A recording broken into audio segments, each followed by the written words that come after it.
एकादशी कौन है? कहां से प्रगटी है? माया? नहीं, एकादशी है कौन? क्यों इसकी इतनी प्रधानता है? क्यों इसकी पुण्यता है? ऐसा क्या है एकादशी में जो इसकी पुण्यता मानी जाए? कौन है ये जो भगवान नारायण तक एकादशी का व्रत करते हैं? सुभद्रा जी को भगवान जगन्नाथ ने, जगदीश ने एकादशी का व्रत कराया था। बद्रीनारायण भगवान को माता लक्ष्मी ने एकादशी का व्रत कराया था। क्यों? चंद्रायण एकादशी व्रत की माता। एकादशी है कौन? तो कहा जिसको व्रत करने पर भगवान नारायण भी जिसका व्रत करते हो, भगवान माता लक्ष्मी जिसका व्रत करती हो, वो एकादशी है कौन? तो शास्त्र वर्णन करता है महाराज। स्कंद पुराण का सुंदर चातुर्मास्य खंड के अंतर्गत वर्णन आया है महाराज। एक बार भगवान विष्णु आनंद में विराजमान थे। पद्मावती और माता लक्ष्मी दोनों उनके पास में विराजी हुई थी।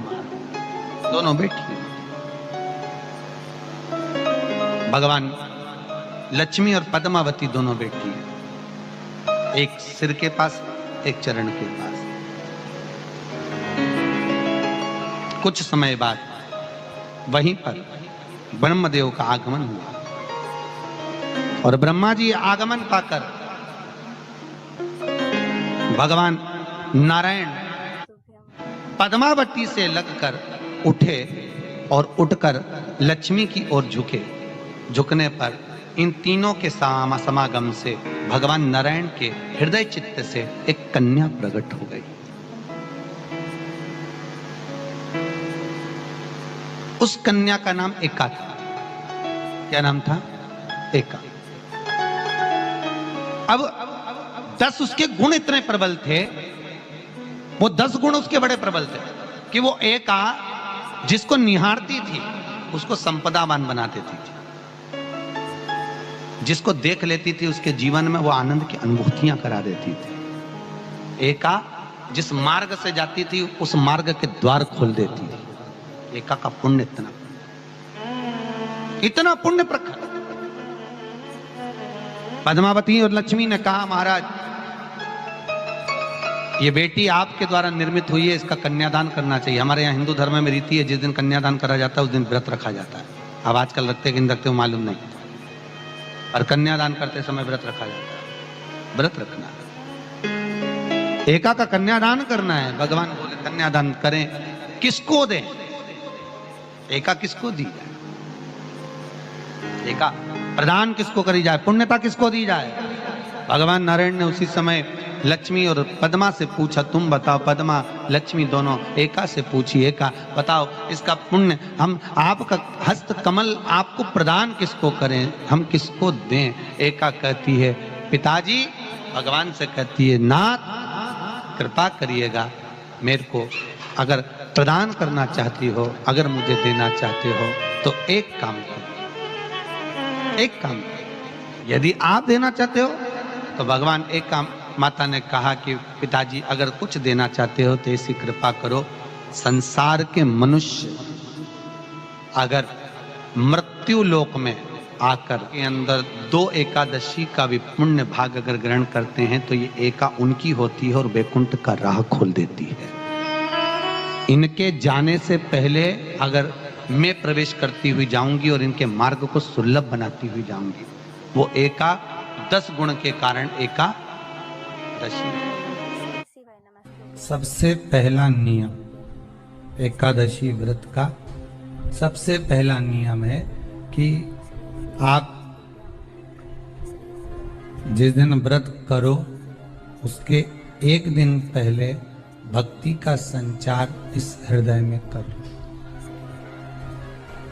भक्ति का संचार इस हृदय में कर लीजिए। जिस दिन आप व्रत करो, जैसे एकादशी का व्रत कर रहे हो तो 10वीं के दिन शाम का समय जब आवे, रात्रि जब होने लगे, शाम का समय आवे और रात्रि का आप जब भोजन ग्रहण करो तो उस भोजन में कोई ऐसा पदार्थ ग्रहण मत करिए जिस पदार्थ के कारण आपकी एकादशी बिगड़ जाए।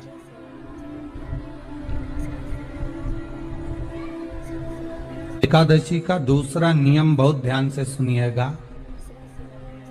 जिस दिन आपकी एकादशी का व्रत हो उस दिन प्रयास करिएगा कि अपने हाथ से किसी भी वृक्ष की कोई पत्ती टूटे ना।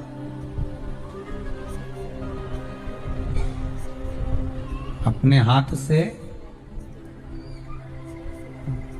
किसी भी वृक्ष की, पौधे की, किसी भी वृक्ष की पत्ती अपने हाथ से ना टूटे।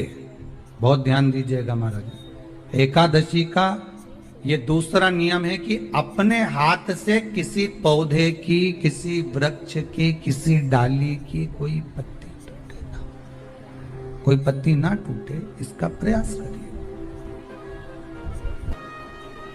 यहां पर तीसरे नंबर का जो, चौथे नंबर का जो उपाय बताया है, उपवास करने का जो नियम बताया, उसमें वर्णन किया एकादशी के दिन अगर आपका व्रत है तो आप भूलवश भी डब्बे में रखी हुई रोटी गाय को ना देते हुए कुछ थोड़ा सा फल, फलहार, कोई केला, कोई सेब, जो आप खाते हो, अंगूर, पपीता, जो आप ग्रहण कर रहे हो, उसका थोड़ा सा भाग आप गाय को प्रदान करो।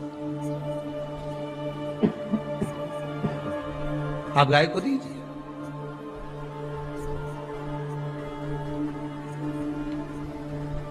रोटी ही दी है, डब्बे में से निकाल के ले गई, गाय आई है, रोटी देना, देव मना नहीं। बाकी के दिन आप आपके बेटे से कह दो रोटी दिया बेटा जा, पर आप अपने हाथों से, आपका व्रत है तो आप फलाहार आप कर रहे हो तो फलाहार का ही दान गौ माता को दीजिए। पांचवा वर्णन किया चतुर्थ भाव में, बन सके जितना एकादशी के दिन भगवान का ओम नमो भगवते वासुदेवाय का जाप करें या अपने गुरु मंत्र का स्मरण करें, या जो मंत्र आपके हृदय में समाहित हो, श्री शिवाय नमस्तुभ्यम, ओम नमः शिवाय, राम कृष्ण शिव, जो मन पड़े उसका भजन करें, पर दिल से करें। जितनी देर करते बने उतना देर। माला पकड़ने की भी जरूरत नहीं कि माला पकड़ के बैठता हूं तो घटकी जिब्या से जप लो, नहीं जी जी वही उतना में ही पूरा हो जाए, वही बहुत महाराज। पांचवा नियम कहा, जिस दिन आपका व्रत रहे किसी निंदक से बात ना करें। निंदक जानते हो? भाई दूज के दिन, दिवाली की जो भाई दूज होती है ना, होली दिवाली की जो दूज होती है, उनमें ऐसा गोबर का भाई दूज बनाते हैं और पास में एक चुगलखोर भी बना है और चुगलखोर के ऊपर ऐसा भाटा धर रहे हैं, एक पत्थर। अब तुम्हारे उधर रखे कि नहीं रखे हमें नहीं मालूम रहे हो, जितने आस्था पे सुन रहे हो, पर हमारे इधर तो ऐसा रहता है, गोबर का भाई बहन बनाए और उसकी पूजन करे, उसके पास में एक गोबर का चुगल चोर भी बनाया, उसके ऊपर भाटा धर। कथा वर्णन कर रही है, निंदक से बात ना करे। मान लो किसी ने आकर आपको निंदा कर भी दी तो तुरंत सूर्य नारायण भगवान का दर्शन करें और 3 बार उनका दर्शन कर कर नेत्र बंद करें, तब जाकर वो निंदा जो अंदर गई है, अंदर पवित्रता प्रदान करेगी, तब जाकर एकादशी का व्रत लगेगा। पहले तो प्रयास करो, अगर जो निंदा करने आता है ना तो उसको उस दिन एकादशी वाले दिन दरवाजे पे लिख दो कि चुगल चोर। फिर कहा जीव की हत्या ना करे। अगला नियम है, अपने द्वारा जीव की हत्या ना हो, प्रयास करना, किसी को कष्ट ना हो। 18 नियम में से एक नियम और, प्रयास करिएगा एकादशी जब भी करें तो द्वादशी से जुड़ी हुई करें, 10वीं से जुड़ी हुई एकादशी कम करें। जो वैष्णवों की एकादशी कौन सी होती है? जो एकादशी द्वादशी से जुड़ी हो, 10वीं से नहीं। 10वीं से जुड़ी हुई एकादशी व्रत कहलाती है और द्वादशी से जुड़ी हुई एकादशी पुण्य फल प्रदान कर कर वैष्णवों को भगवान के चरण में छोड़ आती है। इसलिए एकादशी द्वादशी से जुड़ी हुई होना चाहिए। वैष्णव एकादशी। फिर अगला वर्णन किया गया। महाराज शास्त्र कहता है, अगला वर्णन जो किया गया उसमें बताया, प्रयास करें जिस दिन एकादशी हो उस दिन घर में बुआरी झाड़ू आदि जो लगती है वो दूसरा लगा लें। क्यों? उसका वर्णन है, अगर आप बुआरी लगाएंगे, झाड़ू लगाएंगे, पोछा लगाएंगे तो हो सकता है कोई जीव आपके हाथ के द्वारा मर जाए। तब एक बार ये कथा हमने काशी में कह दी थी। कहां करोगे? सारे व्रतों में केवल एक व्रत ऐसा होता है एकादशी का, जिसका उद्यापन पहली एकादशी पर भी कर सकते हो। सारे उद्यापन में केवल एक उद्यापन ऐसा होता है, सारे व्रतों में एक व्रत का उद्यापन ऐसा होता है, वो है एकादशी का। ये जरूरी नहीं कि 26 पूरी होगी तभी तुम करोगे, या तो पहली में ही कर लो या फिर 26 पूरी हो तब कर। पर उद्यापन, अब तुमको ऐसा लगे कि हाँ मैं अभी तो जीऊंगी हो, अभी तुम्हारा बाल भी धोला नहीं हुआ, तुमको ऐसा लगे तो अभी तो मैं तो बढ़िया। तो पहली पर करने से क्या फल मिलेगा? तो एकादशी की नियमावली कहती है, अगर मान लो आपने पहली एकादशी पर भी उद्यापन कर लिया, इसके बाद में जितनी एकादशी करोगे वो सारी तुम्हारे खाते में जुड़ती जाएगी। मतलब बैंक में खाता खोल लो, ठीक है? खाता खोल लिया, अब जितना कमाता जाओगा उसमें डालते जाओ, जितनी कमाई करके लाओगे उसमें जमा करते जाओ। एकादशी एक बार उद्यापन पहले में भी हो गया तो बाकी का पुण्य तुम्हारे खाते में आ जाएगा,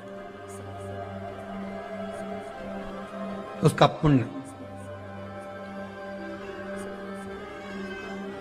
एकादशी का उद्यापन बड़े महीने में माघ शुक्ल एकादशी के दिन, माघ का महीना हो, शुक्ल पक्ष की जम के बोलिए एकादशी हो, प्रयास करना कि आप उद्यापन करें।